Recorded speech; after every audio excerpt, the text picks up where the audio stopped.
एक police inspector एक शातिर चोर को पकड़ लेते हैं, अपनी हिरासत में ले लेते हैं और उस चोर को अपनी टांगों में दबाकर उसको मार रहे थे, पीट रहे थे और पूछ रहे थे कि बताओ तुम चोरी कैसे करते हो, बताओ तुम चोरी कहाँ कहाँ पर करते हो और बताओ इन पैसों का क्या करते हो। इसी बीच में उन इंस्पेक्टर साहब से कुछ लोग मिलने के लिए आते हैं और वो उस शातिर चोर को छोड़ देते हैं। सिपाही को बुलाया जाता है और कहते हैं कि इसको हवालात में बंद कर दो। उसके बाद में जो लोग मिलने के लिए आए थे उन लोगों से वो दरोगा जी वो इंस्पेक्टर साहब मिलते हैं और जो उनकी समस्या थी उनको हल कर देते हैं। इसी बीच में उनका खाने का वक्त हो जाता है। वो अपने सरकारी क्वार्टर में अपनी वाइफ के पास में चले जाते हैं, अपनी वाइफ के पास में खाना खाने के लिए चले जाते हैं। लेकिन उनकी वाइफ कहती है कि मैंने तुमसे 3-4 दिन से एक काम के लिए बोला है, एक सामान मंगाया है, लेकिन तुमने वो सामान अभी तक ना तो किसी के हाथ भिजवाया है और ना ही आप खुद ही लेकर आए हो।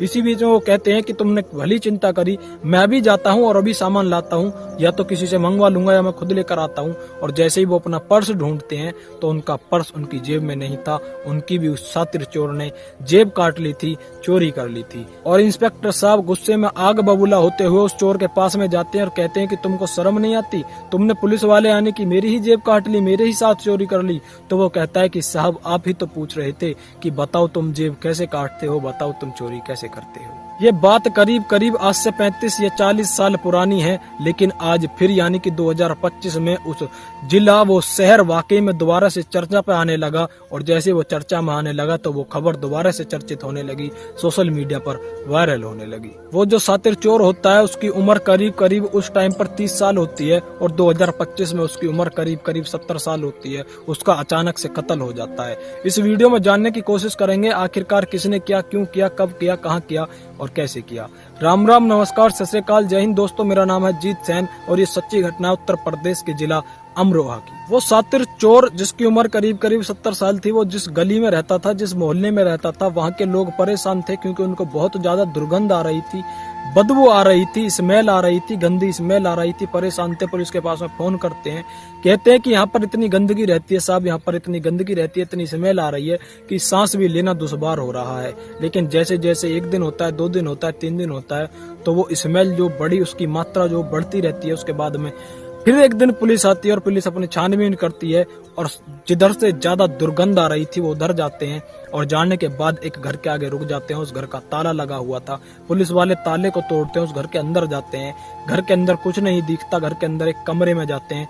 कमरे में से बहुत ज्यादा स्मेल आ रही थी। जब कमरे में बेड रखा हुआ था, बेड खोलकर देखते हैं तो एक लाश मिलती है जिसके हाथ पैर बंधे हुए थे और वो पूरी तरह सड़ी हुई थी। और पुलिस के लिए आखिरकार ये बहुत बड़ी चुनौती थी कि आखिरकार इसका मर्डर किसने किया, क्यों किया, कब किया और कैसे किया। पुलिस अपनी छानबीन करती है लेकिन उसको कोई भी सुराग नहीं मिलता और उनको एक महिला का नाम पता चलता है। एक महिला का नाम आगे आता है।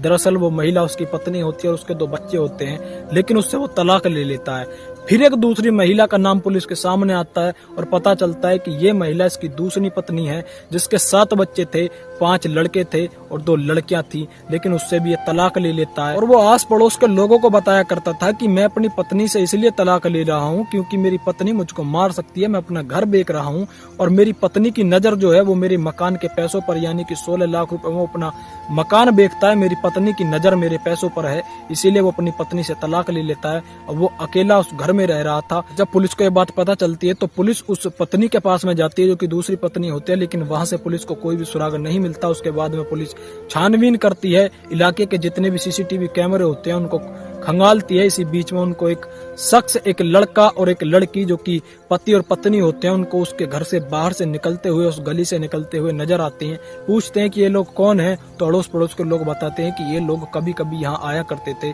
उसके बाद में उस शातिर चोर की जो फोन डिटेल होती है वो निकलवाते हैं और पता चलता है कि इसने कुछ ही टाइम पहले इस शख्स से बातचीत की थी जिसका नाम शमशेर होता है। उसके बाद में उसका नंबर निकालकर उसकी लोकेशन ट्रेस की जाती है। तो वो जिस दिन उसकी मौत होती है यानी कि 27 अप्रैल 2025 को उसकी मौत होती है और आज तारीख होती है 2 मई 2025। उसकी लोकेशन उसी के घर से आते हैं। उसके बाद में पुलिस उसको अपनी हिरासत में लेती है। जब पुलिस वाले पूछते हैं कि बताओ तुमने उसको क्यों मारा, तो वो बताता नहीं है, लेकिन उसके बाद में वो एक मरे हुए कहते हैं कि तोते की तरह बोलने लगता है, बताने लगता है कि साहब मुझे पैसों की जरूरत थी और मैं इसके पास में गया था, मैंने 20,000 रुपए इससे उधार लिए थे, ब्याज पर पैसे लिए थे, ये ब्याज पर पैसे देता था, ऑटो चलाता था, ई रिक्शा चलाता था, लेकिन ब्याज पर लोगों को पैसे देता था और कई गुना ब्याज लोगों से लेता था। 20,000 के बदले डेली 500 रुपए लेता था। उसके बाद में मूल जो था 20,000 रुपए थे, वो ऐसे के ऐसे ही थे। करीब करीब 4 महीनों से वो 500 रुपए डेली उसको देता था, लेकिन वो 20,000 रुपए पूरे नहीं हो रहे थे। जब वो 20,000 रुपए लेने के लिए जाता है तो वो कहता है कि बताओ तुम गिरवी क्या धरोगे, तो वो कह देता है कि मैं अपनी मोटरसाइकिल गिरवी धरूंगा। लेकिन उसके कुछ दिनों बाद वो फिर से जाता है, कहता है कि मुझको 5,000 रुपए की जरूरत है। शमशेर जो होता है तो वो कहता है कि तुम इस बार क्या गिरवी धरोगे, तो वो घर का बैटरा जो होता है उसके पास गिरवी रख कर चला जाता है। लेकिन वो फिर से एक बार उसके पास में जाता है और कहता है कि भैया मैं तुम्हारे सारे पैसे चुका दूंगा, मुझको मेरी मोटरसाइकिल दे दो। मुझको एक ऐसा काम करना है जो कि मोटरसाइकिल से ही हो सकता है, और मेरी मोटरसाइकिल आपके घर में खड़ी है। अगर आप अपनी मोटरसाइकिल मुझको दे दोगे तो मैं जल्दी आपके सारे पैसे लौटा दूंगा। जिस दिन वो उस सातिर चोर के घर पर गया था पैसे मांगने के लिए, तो उसके साथ में उसकी पत्नी भी होती है और वो बंद कमरे में बातचीत कर रहे थे। उसकी पत्नी बाहर आंगन में बैठी हुई थी, उस कमरे से बाहर बैठी हुई थी। सातिर चोर जो होता है वो उससे ये कह देता है, शमशेर से ये कह देता है, उसके कंधे पर हाथ रखता है और मुस्कुरा कर कहता है कि मैं तेरे सारे के सारे पैसे माफ कर दूंगा, सारा का सारा मूल माफ कर दूंगा, सारा का सारा ब्याज माफ कर दूंगा। बस मुझको 15 या 20 दिन के लिए अपनी पत्नी को मेरे घर पर छोड़ जा। यही बात सोचने के बाद शमशेर की आंखों पर खून आ जाता है, वो आग बबूला हो जाता है और वो सोचता समझता नहीं है। और अपने जो तौलिया होता है वो भी मजदूरी करता था। एक तौलिया जो कि उसने अपने सिर पर बांधा हुआ था, वो उसको उसके गले से उसका गला दबाकर उसका गला भींचकर उसकी मौत हो जाती है। उसकी पत्नी जब जाती है तो पूछती है कि ये तुमने क्या किया, तो वो कहता है कि ये ऐसे ऐसे कह रहा था कि अपनी पत्नी को कुछ दिनों के लिए मेरे घर पर छोड़ जा।